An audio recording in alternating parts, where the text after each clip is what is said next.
Make sure you hit the attendance on the left, and we'll get rolling.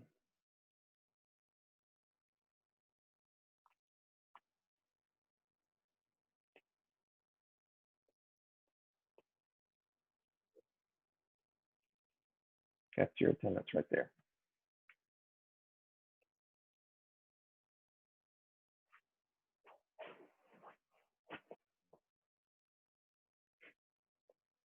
Now remember, if it first takes you to a sign in, you'll type in your ID number. Oops. Type in your ID number at dallasisd.org, and it'll redirect you to a new page. And on that second page, when it takes you to the next page, you only use your ID number and DISD $2022. That's how you'll log in. So let's first look at last class, these three problems here. We'll go over these three. So number 4, it says factor, and we have a trinomial here. So what was our technique that we learned last class for factoring trinomials?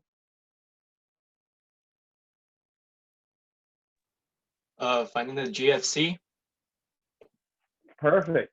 So we look to see if there is a greatest common factor. And so in the first, number 4, is there anything common in these three terms here? No. Answer is no. Okay, so let's make sure more than one person is participating with me. We got 24 others online, so let's make sure we're all participating. There's nothing common all the way across, so we can move on. So that was kind of like the first step. The second step, so let's have a different student participate. What was the second thing after we checked for a greatest common factor?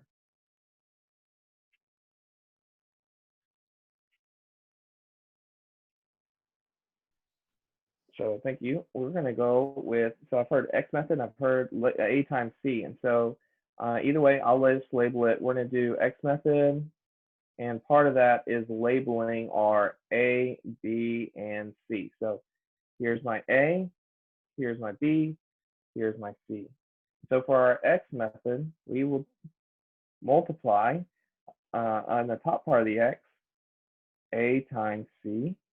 B is going to go on the side. Remember, we're going to look for two side numbers, M and N, where they'll multiply each other to get A times C, and they add together to get B. And so in this problem, our A is 1, and our C is 5. So 1 times 5 is 5. That goes up top. That's the A times C. And the B is that middle term, -6. So I want you to think of two numbers that multiply to be 5, but combine together to be -6.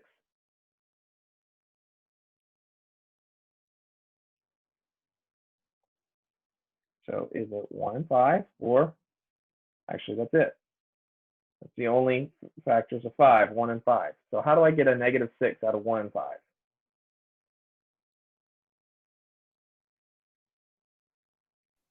Make both of them negative. Make both of them negative. Very good. I see you, Pamela. Thank you as well, Jose. All right, so I have those two terms. Now, if you remember, the third thing to do after we do the X method is we now split the A power. And when I mean A, I don't mean a certain power. I mean one in particular. I mean the A. And so we're going to take this term right here in the front, and we're going to split its power in half. So this is going to become x squared minus 1 and x squared minus 5. And then the next step, if you remember, would be that bottoms up. Now on this problem, bottoms up, sorry, I'm writing on top of that, it's hard to see, but it'd be bottoms up. On this term, you'd just be dividing everything by 1 because my A is 1. Since A is 1, I can skip bottoms up. I don't have to divide all of this by 1. It won't make a difference. And so I can kind of skip that step. And that means my answer would be x squared minus 1 times x squared minus 5. Now you could type that in on PowerSchool and you would get the right answer. But to type that in, the way it would look is you'd have to type it in like this, X, and then that caret key, which the caret, I'm looking on my keyboard, is Shift 6. Again, it's Shift 6. So you type it in like this, X caret 2 minus 1 times X caret 2 minus 5. That's how you type that in on PowerSchool if you were wanting the correct answer. Now, some people might be sitting out there going, wait, can't I simplify this further? And the answer is yes. On PowerSchool, I made that to be an answer right there. And I also went ahead as if you went on and kept on carrying on the answer, and I put in those further answers as well. So that is an acceptable answer. You could type that in.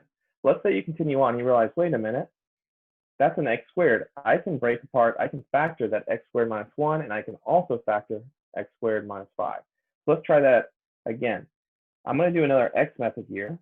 Now notice, when we're talking about x squared minus 1, just for a second, I'm going to cross these out. When I talk about x squared minus 1 and x squared minus 5, those are the same type of setups as we've been working with, except on this one, there's no b term. No b term. And the same is true here. What do I mean by a b term? Remember, it's the form ax squared plus bx plus c. Notice what we're missing is the value in the middle. There's nothing with just an x by itself. Here I have an x squared and a negative 5, but I don't have the middle term. Up here it's the same thing. I have an x squared and a negative 1, but no middle term. So that means my b is 0. And so I could factor each one of these using x method, and I would have a 0 for b. And I could do the a times c all over again. That's an ugly x. Let me try that again. And over here, we'll do the a times c at top. B is 0. And I could fill in from here. So on the first parenthesis here on the left, my a is 1. Let me write it in a different color here. My a is 1, and my c is negative 1. And so 1 times negative 1 would give me a negative 1 here. So I'm looking for factors of negative 1 that add up to 0. And they would be 1 and negative 1. On the second parentheses, it gets tricky. On the second parentheses, we are going to have factors of negative 5 that add up to 0, because you're looking at your a being 1 here and your c being negative 5. So 1 times negative 5 is negative 5. What two numbers multiply to be negative 5 and give you 0? Well, this is where it's tricky. It's the square root of 5 and negative square root of 5. You might be going, whoa, that's way over my head. That's because when I created this problem, I was only teaching pre-AP last year. Not last year, I'm sorry, 2 years ago. And so I wanted to have a pre-AP. And I know we're right now, I'm dealing with regular pre-calculus. And so that's why I did list the box of answer right here as acceptable. But if you want to continue on, the final answer in pre-AP form would be like this. This is what a pre-AP pre-calculus student would receive as their answer right there. And so if you type this in, you would also get the correct answer on PowerSchool Learning. Oh, let me write, how would you type that square root in PowerSchool? You would type it in like this. You have to type in SQRT parentheses 5 like that. SQRT. Like that. That would actually be how you type that in on PowerSchool Learning. Let's see if I can stretch it. There we go. And that should get you credit. So either form like that will get you credit on number 4. So there's your number 4. Does that help you out seeing number 4 worked out today? We'll try number 5. So, oh, it doesn't look like that works on the app. Let me try it one more time, make sure. No, okay, we're now going to try number 5. And so it'd probably be easier if I just added the page, but I'll just try to erase this as quick as possible. Okay, let's try number 5 together. So number 5, going through our steps earlier. What was the first step we said to do? Someone else other than Jose. Jose spoke up, and then Joshua and Pamela. Someone other than those 3. The greatest common factor.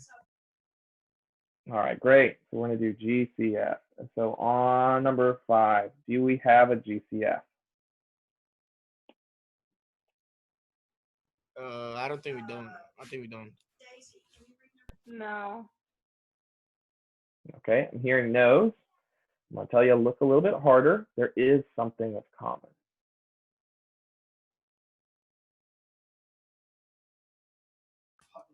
Is it the x squared and the x4?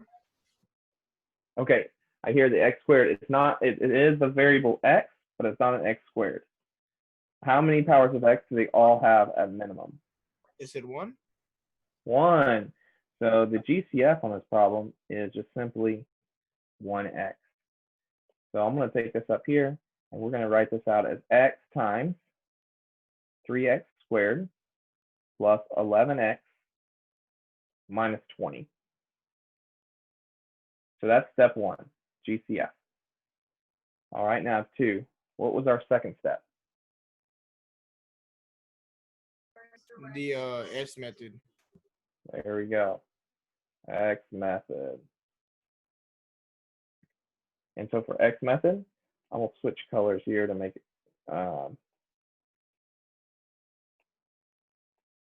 we'll have our A times C, our B, and we're going to look for 2 numbers to give us the top. Now, our A has become 3, our B is 11, and our C is negative 20. So what is 3 times negative 20?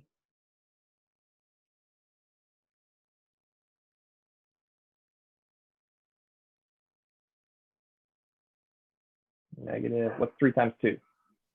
Negative Negative 60. 60. Oh. It's Negative 6, then you add the 0, negative 60. And that needs to add up to 11. So on this one, I'm going to write out the M and N chart. So it could be 1 and 60, it could be 2 and 30, could be 3 and 10, it could be 3 times 10, 3 times 20, try that again, 4 times 15, it could be 5 and 12, could be 6 and 10. I don't think 7 goes into 60, 8 does not go into 60, 9 does not. Okay, so we're good there. We got the whole list. Which set of these could we combine together to somehow 11? Which numbers on that list? Negative 4 and 15. 11. There, right here, we're saying we can get 11 there if we're 4 and make it negative. So we're going to say 15 minus 4 is 11, and 15 times negative 4 is negative 60. Those are our numbers right there. So now we're going to come back over, and to solve the problem, we need to notice that since A is 3, I'm going to have to do bottoms up. Since A is greater than 1, anytime A is greater than 1, you have to do bottoms up.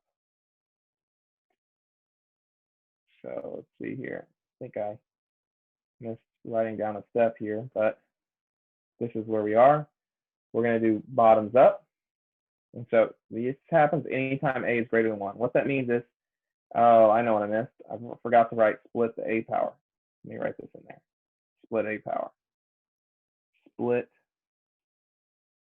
A. When I say A, I'm talking about the A term power. And then we'll do bottoms up. Okay, let me get my steps right. Okay, so let's split that A power. The A power on this problem is a squared. So we're going to split that.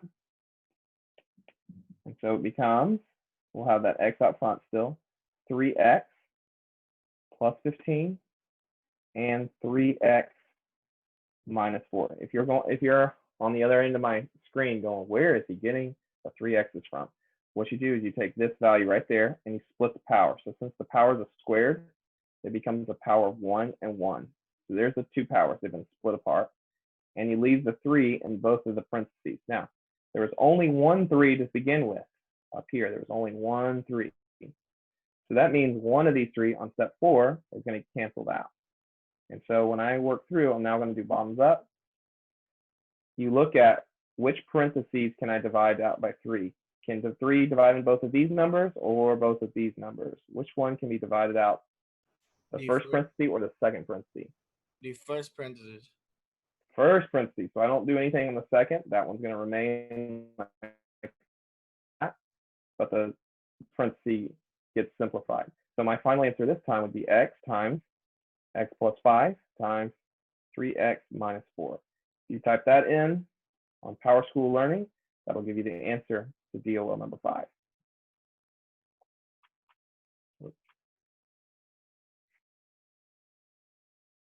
So there's your final answer for number 5.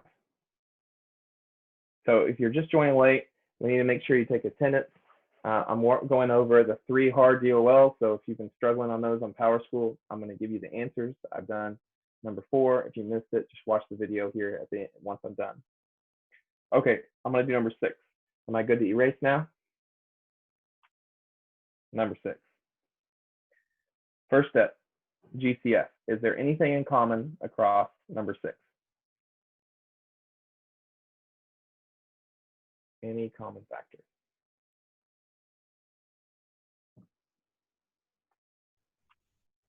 So if I try 4, 4 will go into 16. No, 4 will not go into 114, nor will it go in there. So it's going to be a smaller number than 4. How about half of it? Let's try 2. Are all 3 of those even numbers? They are. So 2 should divide into them. So our GCF on this problem, when we factor that out, should leave us with 8r squared minus 57r plus 7. Are we in agreement with what I've just done? Yeah. Yes. All right, great. So my A is 8 this time. My B is negative 57. And my C is 7. I'm now doing step 2 X method. And part of the X method is labeling your A, B, and C. So 8 times C, B. 8 times 7 is 56. B is negative 57. So we're going to look for M and N such that they multiply to be 56 and add to be 57. So I want to make out my list. I like doing the multiplication table. I think it's easier.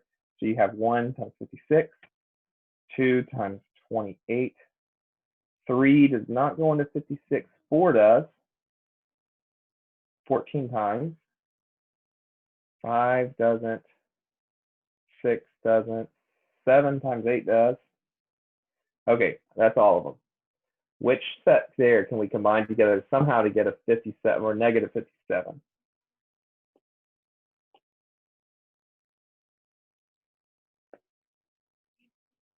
Which set of those, out of those 4 sets, can we get a 57 somehow? 1 and 56. They're both negative. Perfect. Make both of them negative and we're good. -1, negative 57. There's our numbers. So now I go to step 3. Step 3 says to split the A power. So here I am on step 3. Split the A power. That means I'm looking right there. The power is a 2, so it's going to get split and it's going to become power of 1. So that's where these 8 R's are coming from, to the first power. And I fill in my 2 side numbers, -1, negative 57. And since my A is greater than 1, I got to do bottoms up. So I'll change colors again here. We're now doing bottoms up since A is greater than 1. Anytime A is greater than 1, you got to do bottoms up. Which basically means you try to reduce by the number of A, which A is 8. So I'm going to try to divide by 8. Can I divide the first parentheses by 8 or the second parentheses by 8? I've messed up. Yeah. Y'all haven't corrected me yet. You'll have to learn that I do this sometimes. I don't copy a number right. Which number out of the light turquoise blue did I copy wrong? Really, it goes even back to my chart. What number did I copy wrong? Negative 57. It's supposed to be negative. Yeah, where did that negative 57 come from? It wasn't supposed to be negative 57. What was that supposed to be? Negative 56. You got it. It's supposed to be here a negative 56. That's what we got on this spot, was a negative 56. And that means that this is a negative 56. Okay, now we're back. Corrected Mr. Voorhees. I was just testing you on making sure you're paying attention here on Zoom. That's all I'm doing. Just making sure you're paying attention. That's my excuse for making a mistake. All right, when I divide that across, that 2 remains up front, the GCF, and I cannot simplify the first fraction, so I'll take that one away since it doesn't reduce. So 2 times 8r minus 1, and then finally, it looks like r minus 56 divided by 8 is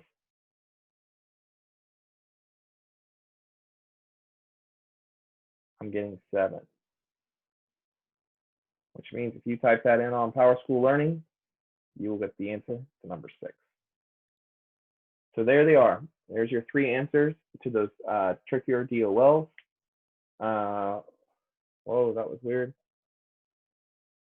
I need to make it where my screen won't rotate. There we go. And so that's how you get the answer to those. All right, at this stage, I'm going to switch back over to my other screen. All right. So if you're just joining us, what I did was the numbers 4, 5, and 6 from the DOLs last time to walk you into how we do the bell ringer here today. So this bell ringer, and if you just joined, there's your attendance link. Scan out the QR code real quick. We have to do the same concept on these 2 problems. What I want you to do is you're going to do X method for both the top and the bottom. And what will happen is you will have a common factor both in the top and the bottom that'll simplify out. Let me give you, actually, I'm going to go back over here one more time. Let me share. Sorry, I shouldn't have switched too quick.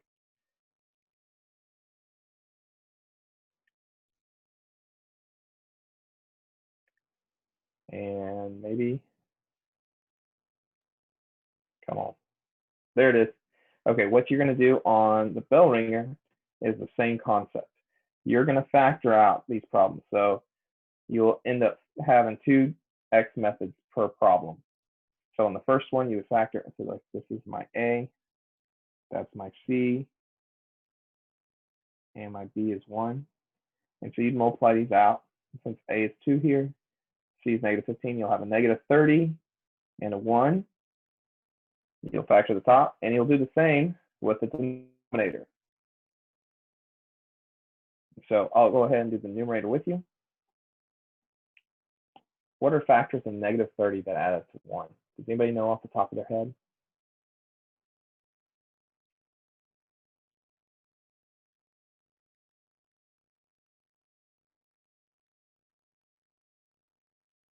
You said what? The factors of negative 30 that add up to 1. I was wondering if anybody knew off the top of their head what they would be.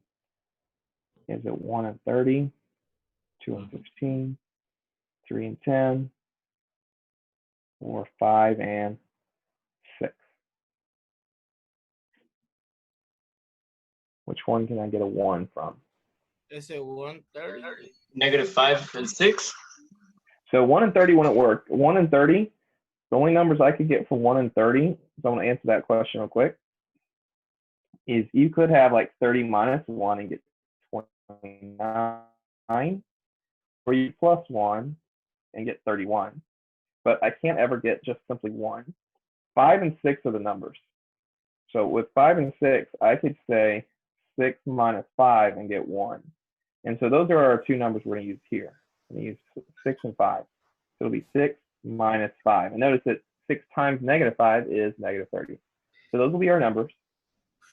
And so when I split this a power here, I'll have 2x plus 6 and 2x minus 5. And so finally, I do, since my a is greater than 1, I have to do bottoms up. And since my a specifically is a 2, that's what I'm going to divide by. Which parentheses can be divided out by 2? The first parentheses or the second parentheses? The first one. First, that's right. So I don't do it in a second. It gets erased. So the numerator is going to become over here. This is x plus 3 and 2x minus 5. So I'm going to write that down over here, x plus 3 and 2x. I wrote 25. What am I writing? 2x minus 5. Okay, when you do the same thing with the numerator, one of the factors will either be a x plus 3 or a 2x minus 5, and they will cancel each other out. That's what you're doing on the bell ringer. So when you factor out and you do the same thing I just did on the denominator, when you do the same thing, you go through your x method and find your factors of 70 that add up to negative 19. When you get your answer, whatever it is, one of these two parentheses will cancel out. Either those two will cancel out, or, sorry, I'm trying to figure out my buttons here on I wasn't writing on an iPad last time, and so I don't know all my buttons yet on the iPad, where the undo button is. I'll find it. Or the first parenthesis will cancel out. So I'm not sure. You're going to have to work it through, but you're going to have one of those parentheses cancel out, and that's what you'll get your answer. Okay? So that's the bell ringer. Today, after you do this bell ringer, you're going to have a lesson. It's what the second link is right here. This is the YouTube link. This is the one known as the attendance link. This is your attendance. This was your YouTube. Oops. YouTube.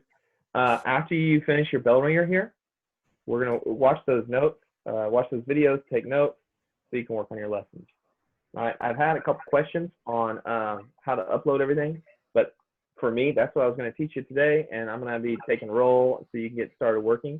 If you, I'm going to get this video uploaded as well, so you can get your answers there for last lesson. Now remember, things that happen this week are due next Thursday, not this week's Thursday, but the following week's Thursday. So starting today, all this stuff will be due. Let me check my calendar. Today is the 14th. Today's assignment will be due the 24th. Okay, so it's imperative that you finish last lesson stuff first. You don't want to be falling behind in my class, but I do give you plenty of time. So that's the instructions for today. You need to finish this bell ringer and then do the YouTube. Let me show you this way. Let me pull up. Where do we submit a bell ringer? You submit the bell ringer on the same place you'll do your DOL. They're in that Power School Learning. So when I'm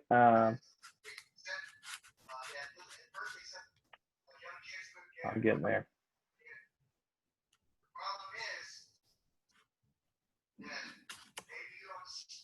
And you go to your class period. I'm in Power School Learning, which we talked about last class, bookmarking this page. I'm going to go to Chapter 1, Lesson Assignment.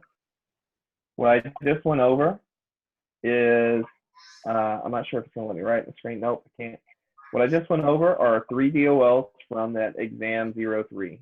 The videos we've been working over will go in right